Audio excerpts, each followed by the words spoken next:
Et la dernière chose que je vais paramétrer, c'est un indicateur qui s'appelle le RSI. Alors, je vais l'afficher en plus gros, si je peux.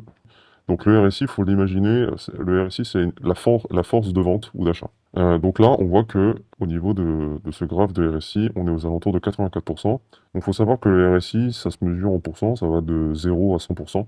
Donc c'est la force d'achat en fait. 100% c'est suracheté et 0%, ce qui n'arrive jamais, ou 100% ça n'arrive jamais, mais c'est soit survendu ou suracheté. Là, on voit que c'est suracheté.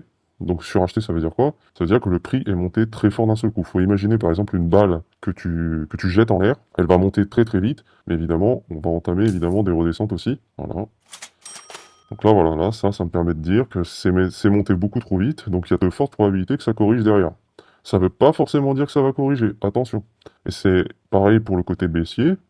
Si tu fais tomber une balle, elle va tomber vite, donc il y a de fortes probabilités que derrière on ait un rebond, parce qu'elle sera tombée beaucoup trop vite, il faut qu'elle remonte. Voilà, globalement c'est ça, donc le RSI. Donc là on voit que c'est globalement suracheté, donc encore une fois il y a de fortes probabilités qu'on vienne corriger pour retrouver des zones de prix qui sont correctes